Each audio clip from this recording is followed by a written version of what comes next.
timing. And that talks to the fact of how far in advance of a holiday do you need to have your items in? And that goes to our calendar. That's why we made you guys a calendar, the holiday action calendar. And you guys all are going to get a download of that. So we're not going to go over all of the timing of everything, but on your calendar, for example, in October, it'll say the 13th, last day to ship items for Halloween. Ship items like decor and costumes. Make sure that it gets there in time. Candy can still be shipped as long as it's profitable. I still ship candy in all the time. And that's something we did forget to mention is for all of you guys that might not be new, you can October 1st. I literally on September 30th have a box ready to go already to send meltables to Amazon. Meltable means candles, things that are going to be chocolate. I mean, chocolate is a huge seller and you can't sell it from May to October via FBA because it's too hot in the warehouses. So send in the meltables. Chocolate is now fair game. Well, not today, but you can start looking and researching right now so that you can send in. The idea with timing is to get there first on some of this stuff.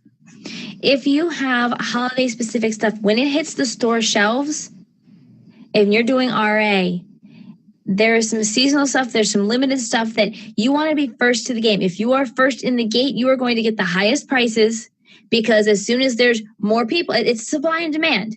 If you control the supply and you are one of two people selling it, you can ask a higher price for it. When there's all of a sudden 50 people on your listing, the price starts ticking its way down. So pay attention to that. And if it's not there and you scan it and it doesn't come up and you look for it and it doesn't come up, guess what that means? Does that mean run and hide? Does that mean, oh, it's not on Amazon, I'm leaving it on the shelf? No way. It means I'm first. That means I get to make all the money before all these yahoos follow me and then take my price. It happens. It doesn't happen to everything, but it happens. So if you scan some candy and then you look it up, because sometimes when you scan it, it doesn't come up with that. Maybe somebody made a bundle. Maybe it's under some different SKU because people do that. Then if it's not there, then go, oh, prime opportunity. Because if it's in the store, people can look for it on Amazon. Especially if it has a keyword that's easy to sell, caramel, apple, or pumpkin spice something, or things like that are keywords. If it's something new, people are willing to try it. Yeah, people are willing to try it. A lot of what people don't understand, at least in the grocery category, and even some in major box retailers, is limited or regional distribution. Not everything is available everywhere. And so if you are wanting that particular regional item that you know sells really, really well, or that you want, but you can't find because you moved 3 states away, but you still want that item, guess where they're going to find it? That's where they're going to come looking for it. Is on Amazon. So give people what they want. If you are living outside of an area and there's a hot fudge sauce or there's these chocolates that come out of the Philadelphia area that sell really well at Easter, pay attention to what sells regionally or what may not have a lot or what may not be available in every one of your stores locally. So it's only available at Target, but it's not available at your local grocery stores. That gives you an idea that this is a limited distribution. It's not in every major box store. Absolutely. And Amy and I, she's from Pennsylvania, I'm from Michigan, and there are things, and she's like, oh, look what I found at Wegmans, blah, blah, blah. I'm like, number one, we don't have Wegmans. Number two, what is that? And I've never heard of it. So it happens. There's lots of regional stuff. Look in your area, capitalize on your corner of the earth and bring Amazon world the stuff in your corner. So when it talks about that, refer to your calendar and make sure you're looking at the dates. Print that out, put it next to your stuff and pay attention. I put Google Dates in my phone because I'm like, I'll forget otherwise. If you need me for something, you better add it to my Google Calendar or I'm going to forget you. Not on purpose, but just because... whatever. Especially in Q4 when things get crazy. I will tell you that if you are creating unique bundles or sending in new listings, it does need time to populate in Amazon's catalog. So don't expect something you send in 2 weeks ahead of a holiday to have the time to get the traction. Send it in 4 to 6 weeks out. If you find it, send it in. Give it time to build in making sure you have keywords that the algorithm will start pulling in. And that's going to help. I had a product that I brought to market in March. It didn't get traction until 6 to 7 weeks later, and then it flew off the shelves. But it took time for it to build that. So know that. Kristen talked about her St. Patrick's Day bundle. Coming to market too late can hurt you. Coming to market way too early can hurt you, but got to find that sweet spot for that. I want to talk to Eric's question. Do you take your own photographs for your new listings with a light box and crop the background yourself or hire someone? If you outsource, can you recommend a service? I actually outsource my stuff. For those of you who don't know, I'm actually a graphic designer by trade. That's what I did before I came into this world. I still outsource everything. And the reason I do that is I pay $1.45 to Pixels. Kristen, you want to put the link in? Because it's not something I have to worry about. They take care of it. And in Q4, you don't want to be worrying about cutting out a background. They do it. It takes less than 24 hours usually. And boom, you've got it. You create your listing, you're done. I actually create my listings and I will send product to the warehouse. I will have taken my pictures, then I'll send it Pixels. I will send it all in and then post my images. So I'm not waiting for the images to be done to send in my product. I send it in. Now I will tell you, mark yourself a reminder to make sure that you are putting the images so they don't land in suppressed. Absolutely. Suppressed, they can't sell. And that's the thing. And see, we do it differently because we always, it doesn't take Pixels very long. We get our pictures back. Sometimes in 12 hours, almost always in 24 hours. $1.45 image, they do an excellent job. We've never had a problem. If you don't like the image for whatever reason, they will redo it for free. But we've never had that issue. We use that all the time. And I literally, they're in the bundles class, I kind of do like this picture taking like 101 kind of thing. I don't have a light box. I have excellent natural light in my office, and I use either a black table or a white sheet, depending on what I'm taking a picture of, because it needs to pop one way or the other. And I take the picture somewhat elevated. So for example, I'll put a white sheet down with some cardboard boxes underneath it, and then put like a white sheet around it and set my product up so that there's not any flash or glare. And I try to do it right next to a window, or if you can, even outside. Michigan is not the greatest weather in the world all the time to be outside. So right next to my big sliding glass door or my big doors in my office, bright light, I take a good picture, and then Pixels removes the white background. It's perfect. We've been using it for a couple years now, and it's an amazing service and really fast turnaround. I highly recommend them. I will share my hack that I do to do my backdrop. I go to Lowe's and I buy roller shades that you put in your windows to block out the light. You can put it on. You can get them cut to any width that you want.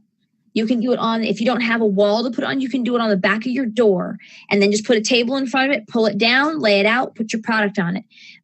It works really, really well for being able to give you that. Now, I don't have natural light in my office at all. It is a dark cave compared to what Kristen has. And so I have to actually, you can see my light, so hello. These are what I use. They are Home Depot. I got these at a yard sale, but you can get them at stores. You want to make sure you have the right bulbs in them, which are 5,500 Kelvin. It's natural light versus the yellow fluorescent light that you normally have in a light bulb. You can buy those at any store that sells light bulbs. It says it on the package, 5,500K. If you're not sure, do a search on 5,500 Kelvin online, and it'll help you. There's charts out there that will show you the range and which one you want to get. You want the one that's not yellow.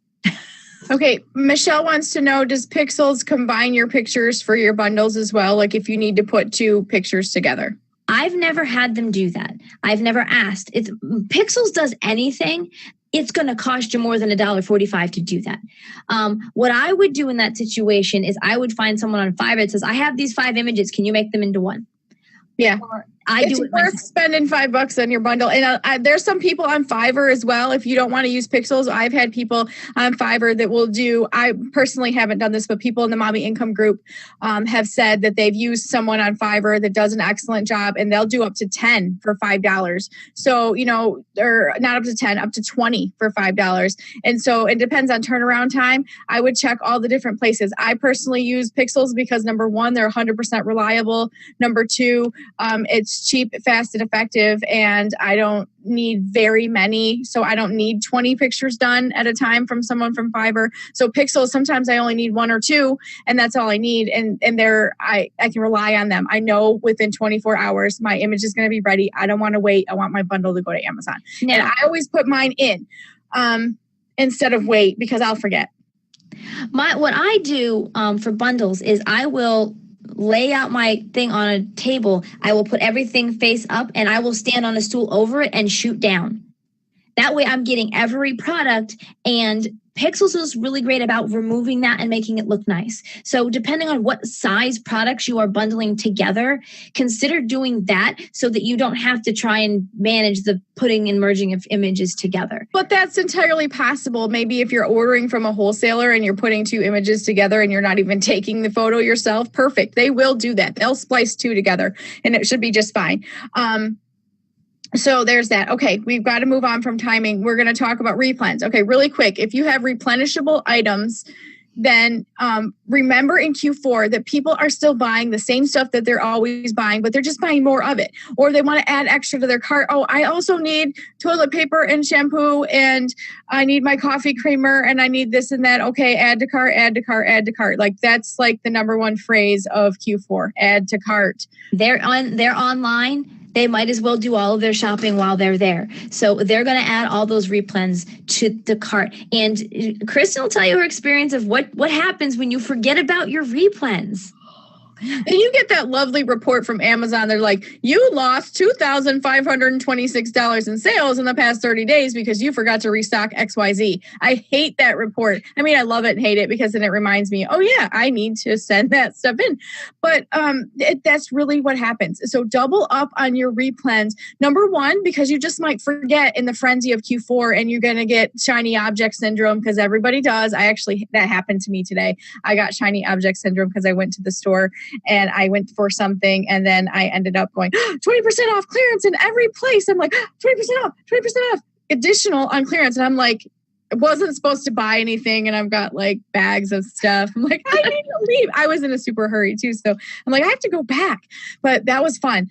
So the next thing in timing is ship fast and ship often. Do not let your stuff sit during Q4. Number one, the fulfillment centers get busy. They get backed up. So you don't want your number one treasure to be sitting at a fulfillment center while you're waiting for it to sell and wondering if it's going to sell because it's not going to get there in time. And oh my gosh, the sky is falling.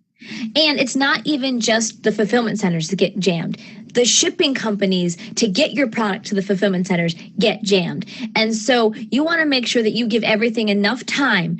If it comes into your space, warehouse, your house, whatever, it goes out the door as soon as possible.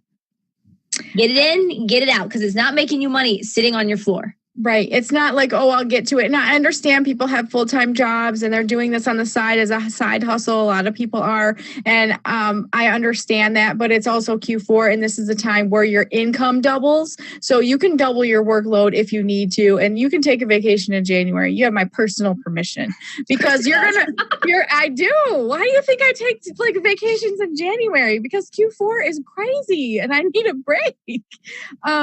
But that's the ship fast and ship often. This is my favorite tip of all coming up next. Okay, ready? Timing in Q4. Don't panic. Okay? That's like my number one tip. Don't panic. A lot of people, even people from last year with the Q4 class, there's something I BOLO'd. It's actually still a BOLO this year. And we'll share that with you in a little bit. But I told people about it and I said, I'm telling you, this is going to double, if not triple in price come Thanksgiving, Black Friday weekend. Stock up on this because there's not very many per store. Amazon, it's a big item and Amazon's not going to have a lot of them. If any, they're going to sell out and this thing's going to double in price. And about a week or so before Thanksgiving, I had someone and said, I stocked up on these because you said so. And now I'm really worried that it's not going to sell and it's still at $89.99 or whatever. And I was like, just be patient. I was like, it's not really the season yet. It's like Thanksgiving is opening the floodgates to the next month of Q4 frenzy. So although it's good to stock up if you can afford to stock up on things to hold for a bit, And I don't mean hold forever. We're talking holding for 4 weeks, 5 weeks or so. The frenzy will come. And as planned, as soon as literally Thanksgiving hit, that same person contacted me. It's like, you were right. I sold all of these out for $200 each. And I'm like, don't panic. Things are going to sell. And that's the timing. You start panicking at like December 21st. You might want to look at some prices of things if you really think, but it's still not a panic mode. People cash in gift cards all the time. They get Amazon gift cards. That's what I want for Christmas. A lot of people talk about January can be just as good as December if you have the right product in stock and you don't, I didn't buy any inventory to sell in January. I spent it all in Q4 and then I'm dead. I don't want to do anymore. You got to make sure that you have everything full so that when people hit the stores in January, when they hit Amazon with that gift card, because my husband gets those every year, they're ready to spend. You want to have product that they can buy. Absolutely. Resolution stuff we talked about, but also people want stuff that goes with their gadgets that they got. They want new clothes. They want their own, what they didn't get that they really wanted, they're going to come to Amazon and buy. Absolutely. So don't panic. The bulk of purchases happen between November 15th and December 22nd. Make sure you're ready for Christmas. Check your repricer, but do not panic. It's not time for panic. We'll chat about panicking and lowering prices when it gets to like mid to late December. And when I mean late, I mean like, people I still bought stuff from Amazon on the 23rd last year. I know. I'm last minute. I can't help it, you guys. It's Q4. I forgot to do my own shopping. I was too busy. That shows the difference between Kristen and Amy. Amy gets shopping done for Q4 done at the beginning of October. Kristen waits till 3 days before Christmas. Yeah, well, the struggle is real. I ain't gonna lie. Okay, keep your eye on prices. That's the last section of timing here, and then we'll move on to bundles and then other stuff. Keep your eye on prices. If you have a repricer, great. If you don't, keep your eye on your prices. I would say check a couple times a day. Don't be crazy about it, but check a couple times a day. See where your items are priced and fluctuate a little bit. A lot of times in Q4, prices go up, not down. A lot. And pay attention because what I do in Q4 is I price high when I send it in. Because you know what? A lot of times my price is where it's sitting at when it hits the warehouse. So you don't want to have something hit the warehouse that's $20 lower than what it's selling at now. You want to hit it where you want it to be. So if you're not sure, price it $20, $30 up. You can reprice it when it hits the warehouse. Just pay attention. Make sure you do pay attention to the price and reprice it. But know that pricing high is a good strategy. Absolutely. Okay, we're going to move on now from timing